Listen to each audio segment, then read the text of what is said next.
इ कार्यक्रम में सबके स्वागत बाटी। आज हमनी मुलाकात करब जाएगो ऐसन नौजवान संगे जे ढेर दिन से चले होला परंपरा के जीवित रखता। और उ परंपरा है पगड़ी बांधे के परंपरा। और इ पर चर्चा करे खातिर हमर संगे बाटे वैभव जीता जितमन्यु। त चला कार्यक्रम की शुरुआत करीला स। नमस्ते वैभव। नमस्ते याचना जी। त सबसे पहले हमनी के अपन बारे में बतावा कौन ची करेला जीवन में। तो हम वैभव जीता जितमन्यु हैं फ्लाक रहीला और यूनिवर्सिटी मोरिस में जर्नलिज्म सीखते हैं ताकि जर्नलिस्ट बनूं। और एमजीआई में भरतनाट्यम सीखते हैं और पगड़ीबो बांधीला शादी में गायला शादी में परछावन हरदियों के। त ऑलराउंडर हवा। हाँ बोले के तो वो राउंडर है, सब कुछ करीला, भजन करीला, गायला शादी में पगड़ी बांधीला, कोनो दुल्हा लोग बोले सा और के धोती बांधे के लुगा सजाए के त है सब करीला। त पगड़ी बांधेला त है पगड़ी बांधे के परंपरा जो ट्रेडिशन बाटे वो कहाँ से तो हर इंस्पिरेशन मिलल प्रेरणा मिलल पगड़ी बांधे के। हमार एगो फूफा बा जन राजस्थान रहेला जोधपुर में, तो हुआ वो लोग सब पगड़ी डालीलन सा, हमेशा पगड़ी डालीलन सा। हाँ, खाली जब ओकर रीति सुतेलन रिवाज सा ह। सुतेलन सा कि नहावेलन सा तब निकालेलन सा। त ओकरे संगे सीखली। हमार एगो कुजिन एगो बहन के शादी रहल त ओकरा मन रहल पगड़ी बांधे के। मैं सब भाई के जब लावा मिले सा तब पगड़ी खूबे जोरी लगी। तो हमके बोलक तब धोती बांधे ले, साड़ी बांधे ले, सब कुछ जाने ले, त काहे पगड़ी ने से ये करबे। तो हम सोचली त सीख लेला। त कहाँ से सीखल। तो हमार फूफा के वीडियो कॉल कर ली, वो हमके बतैलक कैसे डाले के। तब यूट्यूब में तनी देख लिया और कुआं जब पोफिने करे के तब प्रयास कर ली है के। जब से ये कर ली तब खूबे मस्त रहल। और 7-8 बरिस बीत गल नए बनली पगड़ी तन को। तब एगो शादी रहल हमार एगो मौसी के, ओकरो मन रहल पगड़ी बांधे के, मैं सब भाई लोग के। तब फैन से ये कर ली, निमन से चलल। हमारे एगो बहन के शादी रहल, फैन से ये कर ली चलल। त जब कौन उम्र के रहल जब तू पहला बारी पगड़ी बांधे रह। पहला बारी 12 की 13 साल रही 13 रहली। साल हाँ। के। तब 8 साल नहीं बंधलक। नहीं बनली और तनको। ओकर बाद कब शुरू करला जैसे शादी में इस सब में जाके पगड़ी बांधे के परंपरा वो ट्रेडिशनवा फॉलो अप जैसे होएला। त कब शुरू करला ई कितना बरिस के रहला। लगभग 2 बरिस होए मतलब एगो जिसने वहाँ लिख रही 19 साल के, 19 की 18 हुए रही। तो हम विचार नहीं रहल, नहीं सोचे रही कि एगो बिजनेस लेखन शुरू हाँ, करब शुरू पगड़ी करे बांधे के, के। हाँ। तो एक हला एगो मरनी में रही हमार एगो पुपा के। हमारे एगो भौजी हमके बोलक त पगड़ी जाने ले बांधे के है मरनी में। मैं ऐसे बोला था जाने लेता काहे बिजनेस से ये नहीं कर दिए वहाँ जब पैसा वो मिला तनी जो जन संस्कृति है वो प्रिजर्वे होई। हाँ। मैं आगे से कब आगे ले चले। तो ऐसने हम सोचे था ओके एगो शुरू एगो कर। एगो निमन विचार है। तब ऐसने शुरू कर ली, फेसबुक पर पोस्ट करते गईली, क्लियो मिलते रहल, मिलते गल ऐसे ही। और जब तू शुरू करला तो तोहरा डिफिकल्टी होई कोनो पगड़ी बांधे के आसान रहल कि जैसे मंझे के जैसे अच्छे से बांधे खातिर कुछ प्राचीक उ सब उमें कितना जैसे कितना बखत लगल जे शुरू करे के आरी जैसे परफेक्शन में आवे के। तो enfin, हम एगो हम परफेक्शन नहीं करीला, बस कि चाहेला को जब प्राचीक होवे के सब कोई परफेक्ट नहीं हवन सा। तो ऐसने आगे तो ढेर प्रॉब्लम होत रहल। माने हम सब चिप सेवे से आबी चले रही। तो प्रॉब्लम होवत है कोनो सेवे ढेर सुबा कोनो बुकलेट प्रॉब्लम होवत है। हाँ जैसे पगड़ीला जैसे निमन से नहीं बैठे रहे। हाँ निमन से नहीं बैठी। तो ऐसने एगो 2-3 महीना बनते गईली। बस की हर सप्ताह से शादी में जाते हैं सामधियों के दिमासों के। तो ऐसे प्राचीक होते गल। तो अब प्रॉब्लम होवेला से मैं आगे से तनी ढेर कमती। त जब शुरू कर ले रहला त कहाँ पर ही प्राचीके कर ले अपन पर या फिर माँ बहिन उ सब घरे जैसे कैसे शुरुआत कैसे होली। हमारे एगो छोटा भाई बा ओकर कपार में से ये कर ली। तब हमार बाप पे और वो अपन वे में ऐसे मुंह में टांग देवब पकड़ लेबब मुंह में तब बांधब त ऐसे तनी जिसमें प्राचिक प्राचिक ऐते होय। कर और हमनी के बताव कि तू कलाकार हव त तोहरा वो जैसे परफेक्शन करे के वो पगड़ी बांधे के आसान बाटे कि मुश्किल बाटे और कैसे जैसे ट्रेडिशनवा जैसे कैसे प्रिजर्वे होई आगे। ना है आसान बा ना मुश्किल बा मैं जैसे बोलेला सा हर काम करे के चाहेला मेहनत करे के और लगन चाहिला। लगन चाहेला एगो एगो प्यार हो कामवा के कामवा प्रति संगे। हाँ चाहेला एगो प्रेम रहे के त ऐसने हम छोटावे से खुशी है जो संस्कृति बा प्रिजर्वे करे के जैसे गाय के हमनी के जो भाषा बा ढेर नवजवान भोजपुरी नहीं बचालन सा हाँ। ना ही समझेलन सा त यही प्रेमवा से हम ढेर ज्यादा प्रोत्साहित होइली हाँ, होइला।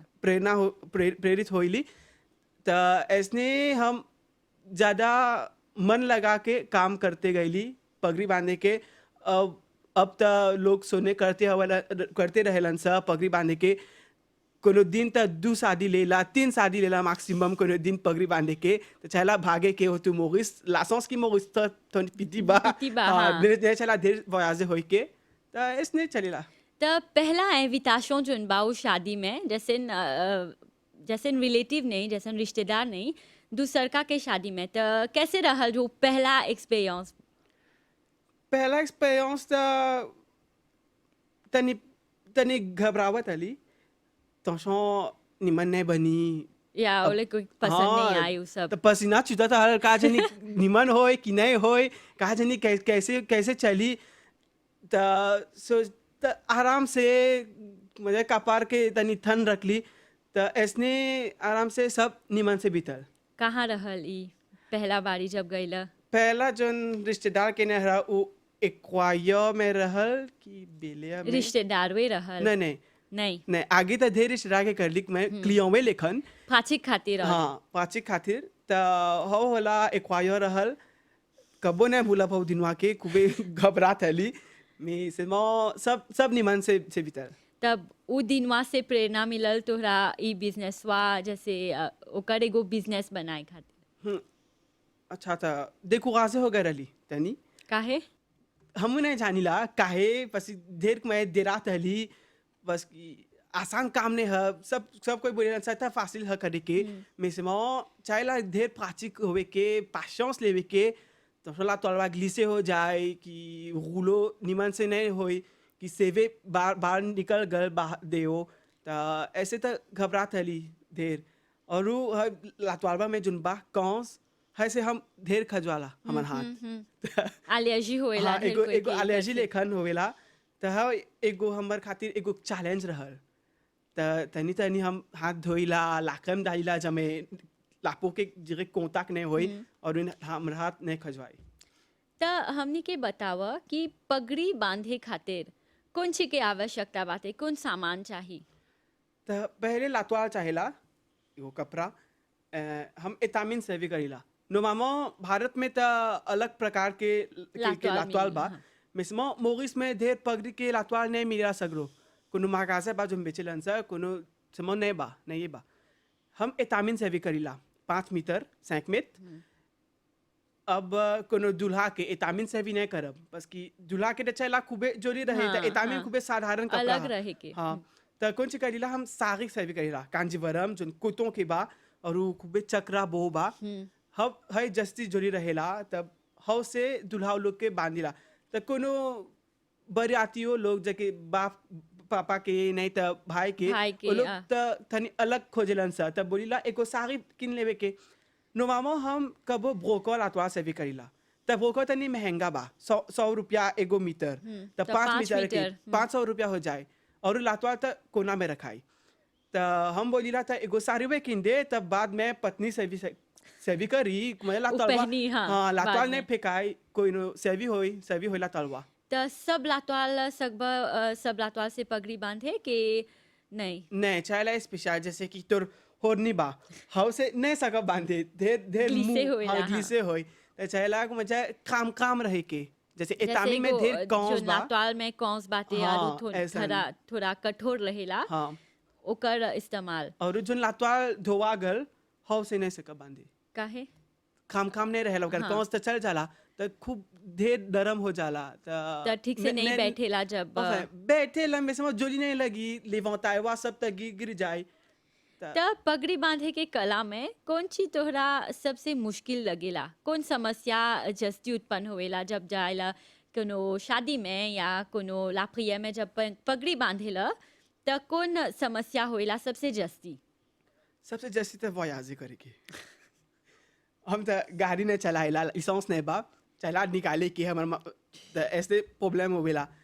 जैसे कि है शाम दिवा के हमारे एगो शादी बा तमागे जाए के हम तो फ्लाक रहेला फ्लाक से तमागे जाए के ढेर लंबा रास्ता बा समय लगेला ओ में हाँ तो समय ये चला सबसे बड़ा जोन बा चैलेंज बा हमारे खातिर से है ये हा वयाजे करे के और उ कभी घूमरी लगेला चक्कर लगेला बस चहला रो करे के उन लोग हाँ। के जब बांधिला अब सैंक मेत के लातवार के माने 10 ले तू करीला तो ऐसने तो कबो घूमरी लगेला और फाचिगे हो जाला हाँ तो कोनो शादी में तो एक एक गो मिलेला बांधे के कोनो शादी में 50 40 60 मिलेला जना के तो 1 घंटा में घूमते 2 घूमते। घंटा में चला हाली हाली करे के अब तब पसीनाओ छुट्टी हमारे से एकदम से गर्म लगता अभी ठंड के मौसम में अब जो ट्रांसफर हुआ था ढेर बस मैं ढेर मेहनत के चलते काम, हाँ हाँ। मेहनत से और मान ल एगो पगड़ी बांधे में कितना समय लगेला वो देपा होवेला मिनिमम हम लेवेला था 3 मिनट मैक्सिमम पहुँचले हैं 7 मिनट 5 मिनट देपा होवेला मैं अदमिया के बार बार कैसे कैसन बा बा? ओकर कपार के गोसे है और लातवालवा के कालिते और सब जस्ती लेता हूँ कुछ में लगेला जैसे बोली वयाजे होई के और बांधे के तकबो काटे के ला थोड़ा काटे के सरियावे के बस की लॉजे त एन में 50 रहेला कि एन में 60 एन में 40 तो चाहेला आधा करे के हम औदे करीला जमे ढेर दू जना के मिल जाए नहीं नहीं हाँ। एके जना में एके जना खातिर औदे कर देव अब जब मैं कुछ नहीं लौकी नहीं तो तनी फिन बला तलवा तब ओकर सेवे लौकी कपारू लौकी तो चाहेला के मजा एकदम से एपे होई के। हाँ धक देवे के और जाल दूल्हा के पगड़ी बांधे त अब अभी त ढेर कोई रेडीमेड पगड़ी किनेला त तू पसंद करेला रेडीमेड कि जस्ती अच्छा बा जाके हौजा परी बांधे के enfin हमार बिजनेस है ये काती नहीं बोलत है मैं जस्ती अच्छा बा बांधे के जैसे जाने हमनी के जो संस्कृति बा और बोलल जाला हमनी के जो शास्त्र में बा बोलेला कि नहीं चाहेला रेडीमेड डाले के जैसे पूजावे में जाबे तो बोलेला से नहीं चला रेडीमेड कपड़ा पहने के ये खातिर मंदिर में पंडित लोग धोती, खाली धोती हाँ। डाली लंसा और एगो कंधावर लाहो कुर्ता जो सियल कपड़ा नहीं डाली लंसा न हम दुल्हाओं के चाहेला ऐसे आप ये होवे के और ऐसे ही तो पगड़ी जो रेडीमेड बा अच्छा नहीं है डाले के में से अब कर डाले लंसा बस की ढेर फैसिलिटी होवेला किने के डाले के बस की शादी में तो हर चल रहेला चाहेला हाँ, हलचल। हाली हाली चाहेला पागे होवे के उ लोग फैसिलिटी देखेलन सा तब जाके एगो रेडीमेड किन के आन दिलेवन ऐसे ही। सा समो आजकल तो ढेर दूल्हा बा जो हमके सुने करे लंसा पगड़ी बांधे के हाँ त बोला कि ढेर दूल्हा बाटे त मांगवा जैसे समय संगे मांगवा बढ़ बाटे कि कमती होल बाटे ढेर कोई टेलीफोने करेला कि हाँ। आगे जस्ती क्लियर रहल अब बढ़ते जाता लोग तो एगो संस्कृति है ही खातिर नहीं बांधे थवन सा में एगो फैशन लेकर हाँ, हो गल डेकोरेशन। हाँ डेकोरेशन हो गल कोनो आदमी बोलेला सा तो हमने के बुढ़िया तो जाता सालों से वो काफे करे के माकिए तो हमने कुछ नहीं करब सा तो ऐसे बोले सा तो हम तो सकब तनी ऐवेची करे एगो पगड़ी बांध देवब हमने के जो शान है एगो लुने है खूबे जोली लगेला तो हम पगड़ी बांध देवब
कि एने एगो शादी बाटे और तोहरा बांधे के बा 50 जना के पगड़ी, त कितना घड़ी लगेला, कितना वक्त लगेला इतना जना के पगड़ी बांधे के?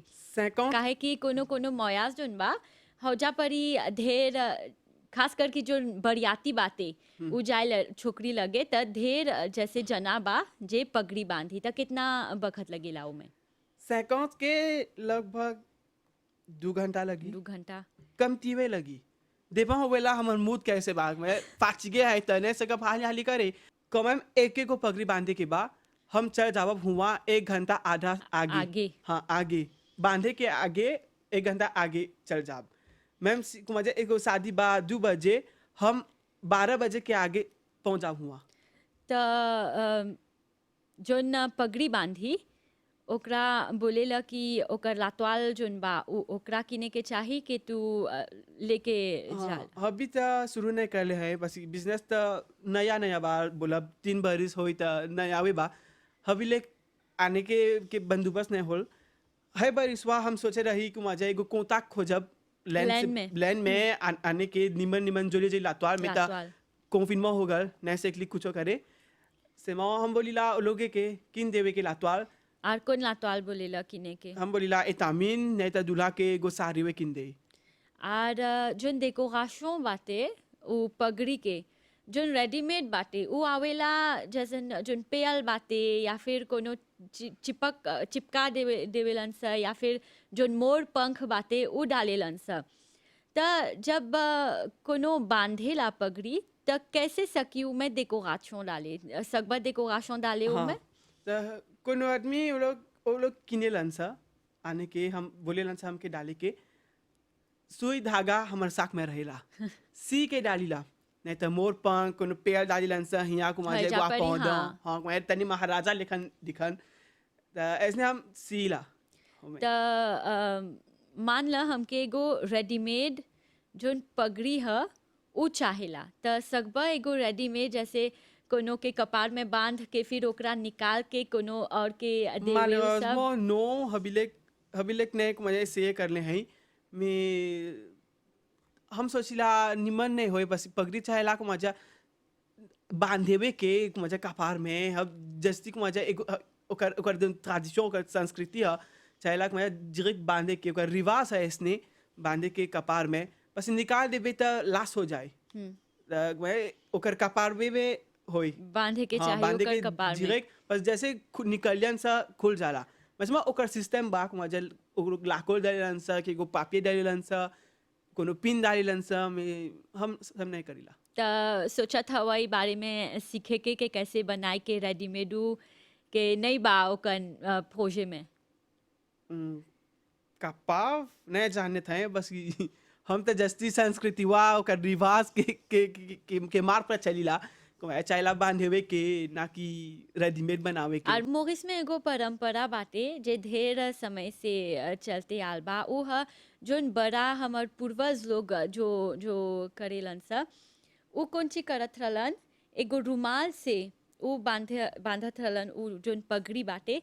और जोन शादी होवेला जब लावा देवेलन सा जोन भाई उ लोग बा त उमे से एगो भाई के ई रुमालवा डाल देवेलन सा। त ई जोन परंपरा हौजा से शुरू होल बाटे अब त डेकोरेशन जैसन बन गल बाटे कि सब कोई जैसे सेम कुलेया जोन बाटे सब कोई एके रंग के पगड़ी पहनी।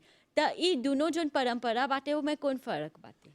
और है जानिला भारत में त ढेर ढेर भारत त भरा बड़ा बा त ढेर विलास बा ढेर गांव बा हर मजा रेजों के एगो दूसरा प्रकार के पगड़ी बा सब हर 2 किलोमीटर में 2 मील में जिफिरों कायते के पगड़ी बा त जोन मुसवा बा उ त बिहारी पगड़ी ह तो कोनो गांव के बिहारी बानेलन सा कोनो दूसर गांव में त दूसर पगड़ी बानेलन सा। हाँ, जैसे राजस्थान में राजस्थान त के और अलग, जस्ती हाँ। बा त हमर पगड़ी जोन बा उ जोधपुर के पगड़ी ह राजस्थान के नहीं त महाराष्ट्र के पगड़ी बांधिला उ तनी से Différent. पागे बा में एगो छोटा डिफरेंस बा त इस सब त पगड़ी में बा कोनो नहीं बोलब कि एगो फैशन बा जो बाद में अडाप्टे होल नहीं ऐसे ऐसा नहीं है को मजा सबके एगो दूसर बा त हमनी के जो पूर्वज बा मोरिस में लगभग सब त बिहार से हवन सा नहीं तो कोनो वो लोग के आसपास के गांव गाँव में, गांव के हाँ, तो वो लोग तो मुसवा बांधे रहन सा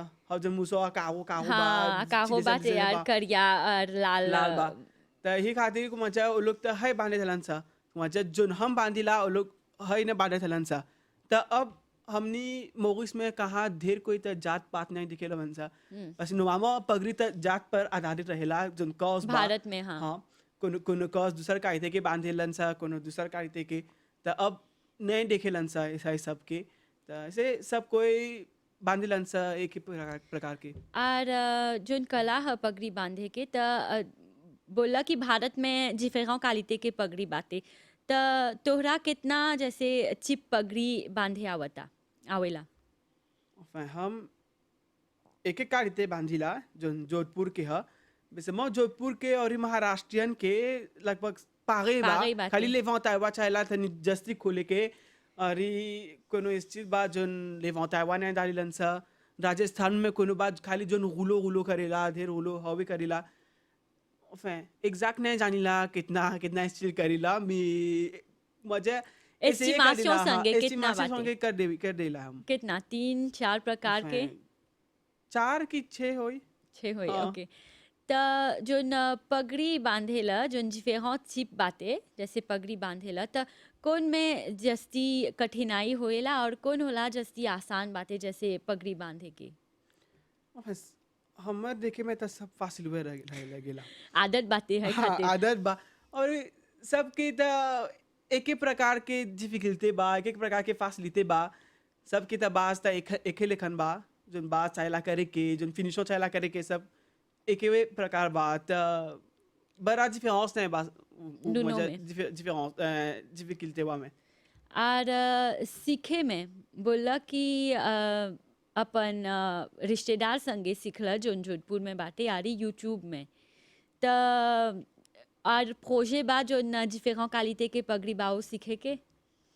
हाँ प्रोजे बा enfin, हमार ढेर प्रोजे बा सोचा था कि है बिजनेसवा के खाली पगड़ी से तनी आगे ले जाओ एगो वेडिंग प्लानर लेखन बनावे के enfin, आजो करीला हम कुमाजा शादी में कोनो लोग बोलेलन सा तब भंडारी खोजत हवन सा हाँ। कि त ढेर कुछो कोंताक त बा काहे कुमाजा कि कोंताक ढेर बा इन्विटेशन त में। फोन ही कर देला तो ऐसे हम सोचा था कि एगो गीत गावा के ग्रुप बनावब त बाद में केटरिंग त लातौत के कपाव बाद में ऐसे ऐसने करते जाब कि नहीं तो एगो होल मॉय आज में खोले के बाद में नहीं जानिला काहे कि जोन ढेर शादी में जाए त जब शादी में जाला त एगो अलग एक्सपीरियंस मिलेला। हाँ। जैसे अलग अलग व्यक्ति बा ओकर संपर्क में आवे के उ सब त ढेर सीखे के मिलेला। हाँ त यही दिशा में जावक खोजत हवा भविष्य एगो में। एगो एगो पार्ट टाइम लेखन मजा एगो बिजनेस में खोलब त लोगों के त काम से कब देवे वो लोग काम करियन सा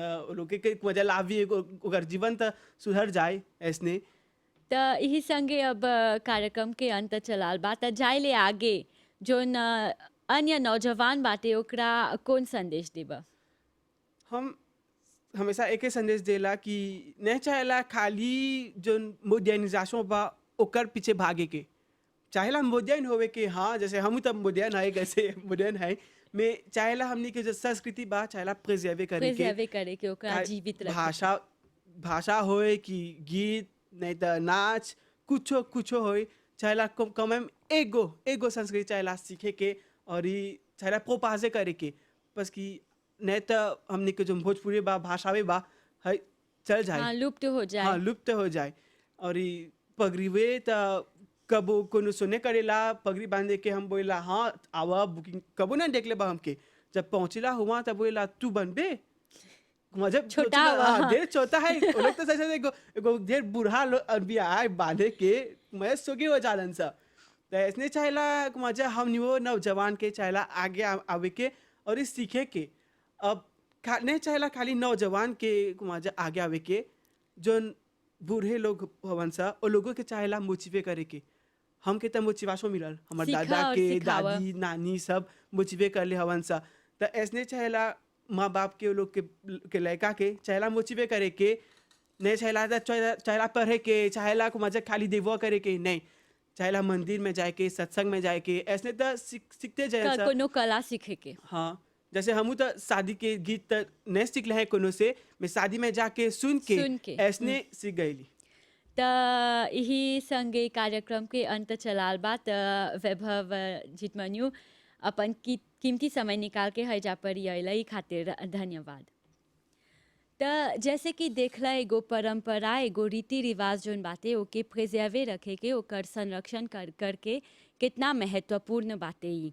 त यही संगे ई रिवाजवा के जीवित रखा ओकर संरक्षण कर। हमनी के आज्ञा दिया। नमस्ते।